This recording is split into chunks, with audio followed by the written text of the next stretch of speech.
So, magluluto na po ako mga tita sa ating dinuguan. So, ito lang yung mga ginagamit ko na may garlic, may green onions, red onions, tapos itong mint. Lalagyan ko siya ng mint mga tita kasi wala akong pampaamoy. Tapos, masarap naman ang amoy ng mint. Tapos, may may siling espada ba? Anong tawag dito sa ano? Maanghang siya kaya lagyan ko siya ng konti lang. Tapos meron akong pork. Tapos ito naman mga tita, inano ko na to, sobrang lambot na niya. Tapos ito namang dugo mga tita. So, yan. Lalagyan ko to ng tubig bago ko to iluto. Tapos hindala ko na rin ng ating salt. Tapos maglagay ako ng konting soy sauce mga tita. Tapos naman itong liquid seasoning. Lagyan ko po. Tapos lagyan ko lang po siya ng konting bitchin. Kahit konti lang mga tita. Kasi wala akong magic sarap eh. So yan lang, i-ready ko na. Magluluto na tayo. Mainit na po ang ating mantika. Olive oil po ang ginamit ko mga tita. Inuna ko lang yung garlic.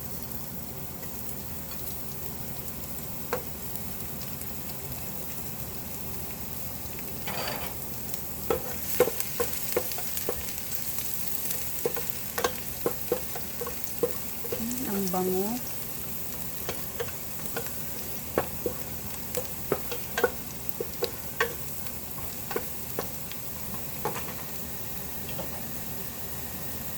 Tapos ilagay ko na lang rin yung onion.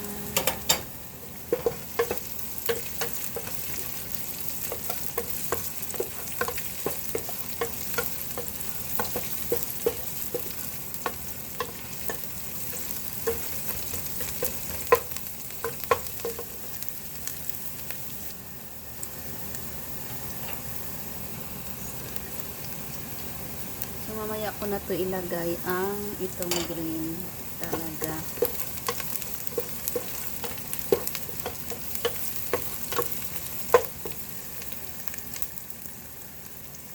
Sunod ko na tong yung karne ng baboy.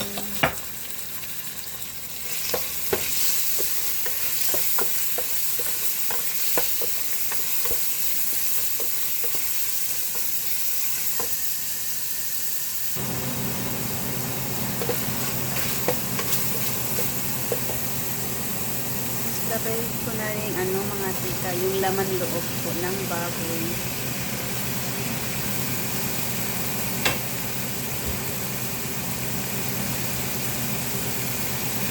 Pinakuluan ko to mga tita, itong laman loob ng baboy. Tapos, nilagyan ko siya ng lemongrass at saka luya para mawala yung kanyang amoy.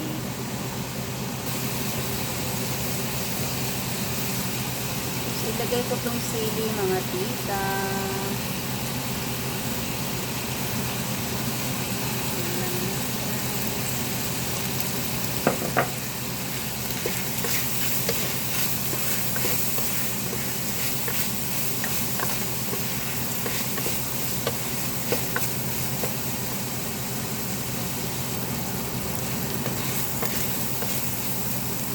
Ngayon mga tita, lalagyan natin ng konting soy sauce.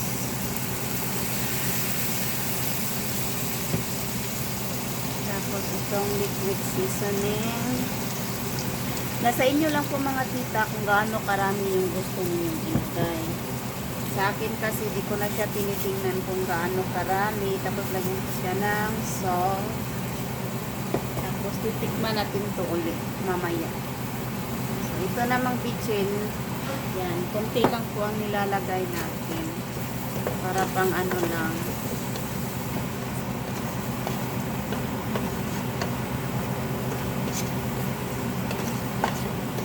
Or pwede din naman mga tita, kung ayaw niyo ng bitchin, tapos wala kayong magic sarap or na lang, yung cubes. Kasi wala din akong cubes. So, sugar, Yun na lang yung ipalit ninyo sa ano.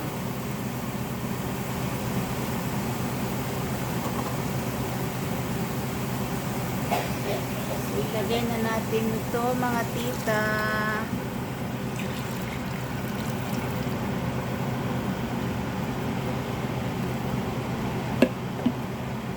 Tapos halo-haluin lang natin to mga tita. Non-stop talaga yung paghalo nito, no? Para hindi siya magbuo-buo. Maganda yung texture niya.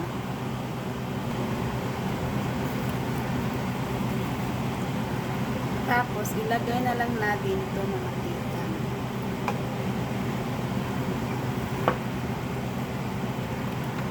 Para ma-absorb talaga yung amoy niya. Ganito lang talaga mga tita. Makakain nga tayo ng ano, ng pagkain talaga ng Pilipino na pagkain katulad ng dinuguan. Kaso maghintay ka talaga, magtiyaga ka. Kasi hindi mo to ano, non-stop yung pag ano mo, pag mix mo nito hanggang maluto. At saka mga tita, lalagyan ko siya ng konting vinegar. Apple cider vinegar po itong ilalagay ko. Kasi wala po tayong ano eh. Wala tayong limonsito ba. Meron sana akong lemon pero mas gusto ko yung vinegar na lang ang ilagay ko.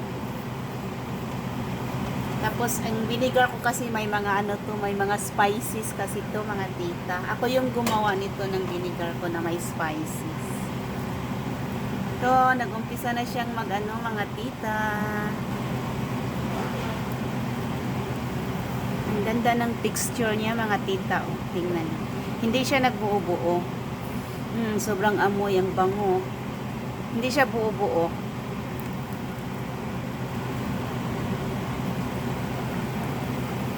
Ano mga tita, mag-add lang ako ng asin mga tita. Kasi parang kulang siya ng asin. Tapos lagyan ko ulit siya ng liquid seasoning. Ang bango po ng amoy mga tita.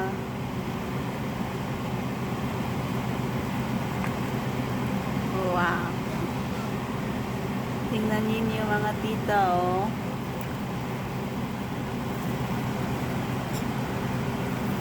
Tikman natin ulit.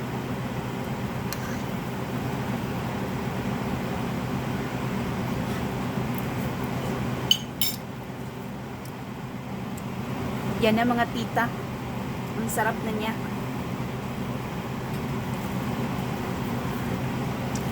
At least hindi siya masyadong spicy.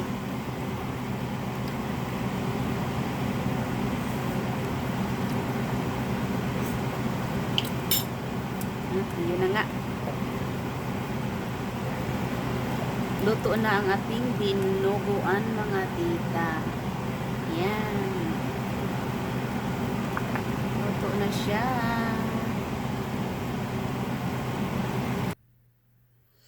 Ito na po mga tita, luto na po ang ating dinuguan. At least makakakain na rin ako ng dinuguan mga tita kasi na-miss ko na to. Ang init.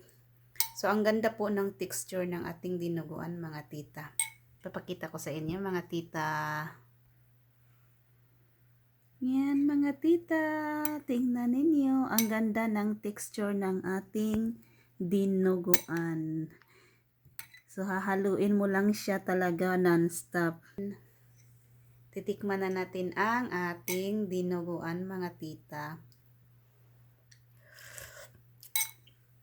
Naku, ang init po. Sobrang init po ng ano po, ng kung hahawakan ko siya. Ito na mga tita, sobrang init. Tapos may kanin na rin ako dito.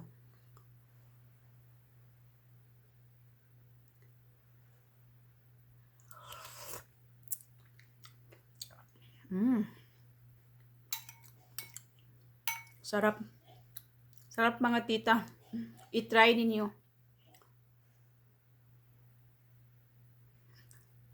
Tingnan nyo mga tita oh. Ang ganda ng kanyang texture.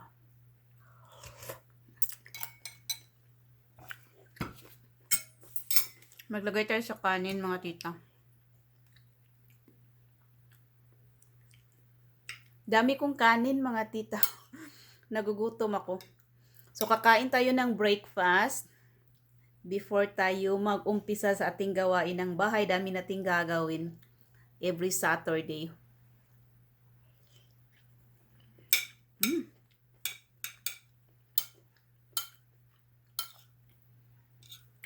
I-try ninyo, mga tita, sarap.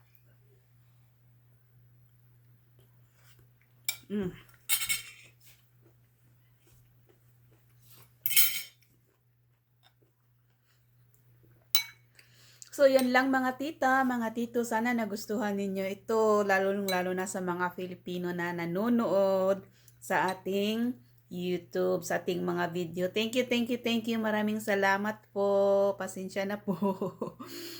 Nangangabala ako sa inyo.